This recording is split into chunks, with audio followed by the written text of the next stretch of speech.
When we think of Hannibal Barca, we often imagine the military genius who crossed the Alps with elephants, terrorized Rome, and nearly brought the Roman Republic to its knees during the Second Punic War.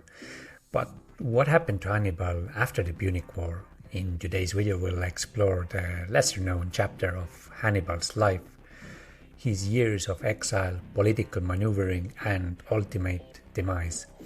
This is the story of how one of history's greatest generals continued to shape the world, even in defeat. By 201 before Christ, the Second Punic War had come to an end. Hannibal's brilliant military campaigns, including his famous victories at Erebia, Lake Trasimene, and Cannae, had shaken the foundations of Rome. But after 16 years of fighting in Italy, Hannibal's forces were recalled to Carthage to defend the city from the Roman general Scipio Africanus. The decisive battle of Zama marked the end of the war, with Hannibal suffering his first and final defeat. Although Hannibal lost the battle, he returned to Carthage as a respected figure.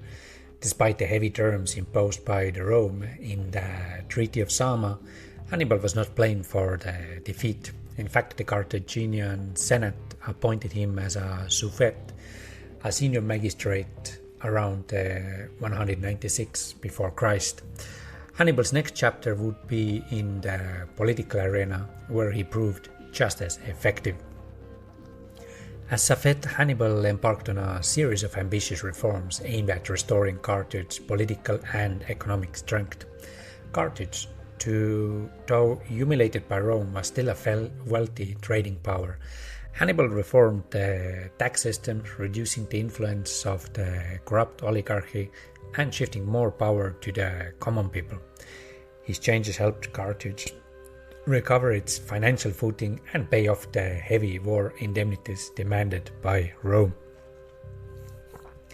But these reforms also made enemies both home and abroad. Within Carthage, the old oligarchs who had profited from the previous corrupt system grew resentful of Hannibal's success. Meanwhile, in Rome, Hannibal's political and economic achievements began to worry the Senate. They feared that a revived Carthage with Hannibal at the helm might eventually challenge Rome once again.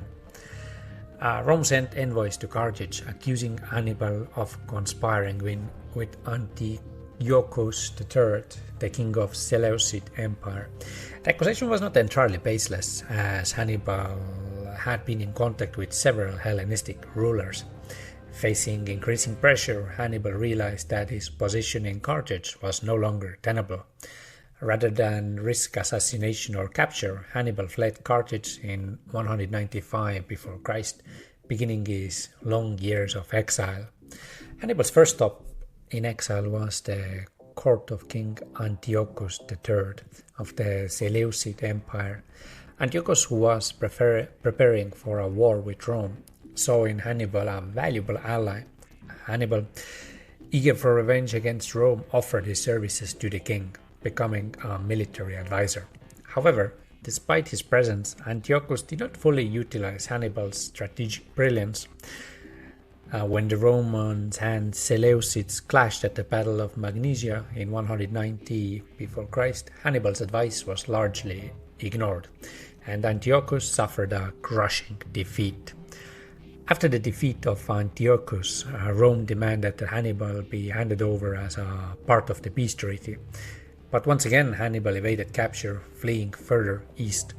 His next destination was the court of Prusias I, king of Bithynia, in Asia Minor.